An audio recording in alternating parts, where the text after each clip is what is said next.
For years, something really strange, almost unbelievable, was happening right on Gaza's border. We're talking suitcases, stacks and stacks of cash, and a sworn enemy. This is the story of a policy that just seems to defy all logic. A policy that, according to one of Israel's former top intelligence officials, literally provided the oxygen for the monster that attacked on October 7th. Okay, let's get right into it. So this is the central question, isn't it? The mystery at the very heart of the story. Why on earth would Israel, specifically Prime Minister Benjamin Netanyahu's government, allow millions in cash to be hand-delivered to Hamas? I mean, this wasn't just turning a blind eye. This was an actively managed policy. It feels completely counterintuitive. So how did this happen? Let's break it down. First, you just have to understand the mechanics of this operation, because this wasn't some shady back alley deal. No, this was an open, state-sanctioned, and, almost routine procedure. And get this, we're talking about $30 million every single month.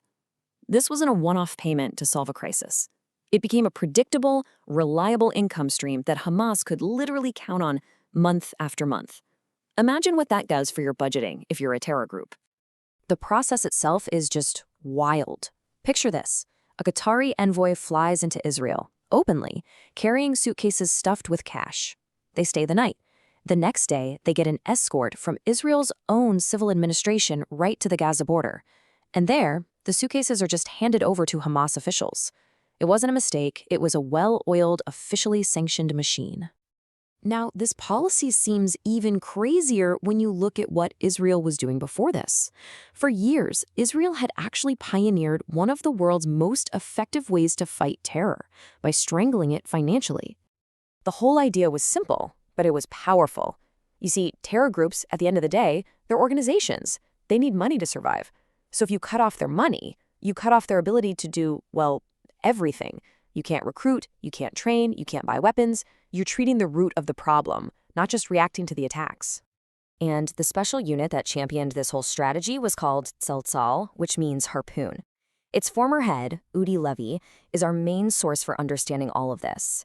Tzeltal was this incredible multi-agency task force with a single mission: hunt down and obliterate the financial networks of groups like Hamas.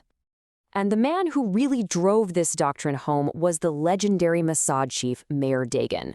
His philosophy was crystal clear. You don't just chase individual terrorists around.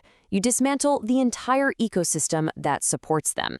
And what's at the heart of that ecosystem? Money. But then, everything changed. Under Prime Minister Netanyahu, that entire successful doctrine of economic warfare wasn't just abandoned, it was replaced with its polar opposite. You can see the whole story right here on this timeline. In 2012, the first cracks start to show. Israel approves Qatari funds to go into Gaza. Then, just 5 years later, the very unit designed to stop terror financing, Tzeltal, is officially shut down by the government. And boom, in 2018, the floodgates open with the suitcase policy, a complete 180. So what you have here are two completely clashing worldviews. On one side, the Dagan and Sharon doctrine: be proactive, weaken the enemy by choking its finances. On the other side, what critics call the Netanyahu concepcia or concept. The official reason given was humanitarian, to stop a collapse in Gaza. But many insiders believe the strategic goal was to buy quiet and, crucially, to prop up Hamas as a rival to the Palestinian Authority. A divided Palestinian front, you see, meant less pressure for a two-state solution. And here's the kicker. According to Udi Levy, this wasn't just some controversial new idea. It was a political decision made against the direct and explicit warnings of Israel's top security chiefs. We're talking the heads of Mossad and Shin Bet. They saw the danger, they objected, but the political leadership, led by Netanyahu, overruled them. And the consequences of that political decision, they were catastrophic. This policy didn't buy quiet. It bought Hamas the time and, more importantly, the resources to build a literal war machine. Now, to really grasp the impact of this cash, you have to understand the sheer scale of Hamas's operations. Intelligence estimates put their annual budget need at around $2 billion. That's what it takes to run a government and a military at the same time. That steady, predictable flow of Qatari cash wasn't just a little extra help. It was a cornerstone of their entire budget. Levy's assessment here is just chilling. He doesn't see the money as a side issue. He calls it the primary oxygen. It wasn't just topping up Hamas's bank account. It was literally enabling their military expansion on a scale that would have been completely impossible otherwise. So where did all this untraceable cash actually end up? Well, according to security officials, it wasn't going to humanitarian aid. It went straight into building a war machine. It paid for that massive tunnel network they call the Gaza Metro.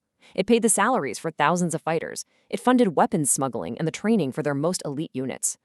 Bit by bit, that cash built the very terror infrastructure that carried out the attacks on October 7th. So this begs the question, right? Why was Qatar so eager to play this role? Well, to understand that, we need to zoom out a bit and look at Qatar's bigger strategy on the world stage.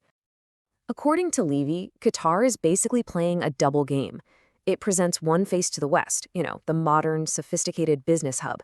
But with its other face, it's one of the key sponsors of radical Islamic movements around the globe, especially the Muslim Brotherhood, which is Hamas's parent organization. And, the contradictions are just incredible when you lay them out. On one hand, you have the Western-friendly face, hosting the World Cup, owning luxury brands, even hosting a huge U.S. military base. But on the other hand, Levy and others point to them as a primary funder of Hamas and the Muslim Brotherhood, using their state media, Al Jazeera, to spread their ideology. It's a cynical game for sure, but a very effective one for gaining influence. So, what does this all add up to? When you put all the pieces together, the picture that former intelligence officials like Levy paint, well, it leads to a pretty devastating conclusion. This right here is maybe the most damning indictment you can hear from someone like Udi Levy. He's essentially arguing that by shutting down the economic war and then turning on a fire hose of cash, Israel itself, under the leadership of Prime Minister Netanyahu, handed Hamas the tools it needed to carry out the October 7th massacre. And that leaves us with the most important question of all. The whole policy of buying quiet didn't bring quiet. It brought the deadliest day in Israel's history. The core belief behind that entire strategy was catastrophically wrong. So the question is, has that lesson actually been learned? Look, we've laid out the devastating argument from a man who was on the inside. But this whole story just raises so many profound questions about the decisions made at the very top, about the warnings that were ignored, and about what in the world needs to be done now. To get those answers, you really have to go straight to the source. And that's exactly why we're hosting a live, interactive Q&A this Thursday with Udi Levy himself. This is your chance to go way beyond what we've talked about here and ask your own questions directly to the man who led Israel's economic war on terror. He's going to talk more about Prime Minister Netanyahu's fateful decisions and what he thinks it will take to make sure this never, ever happens again. We really hope you'll join the conversation.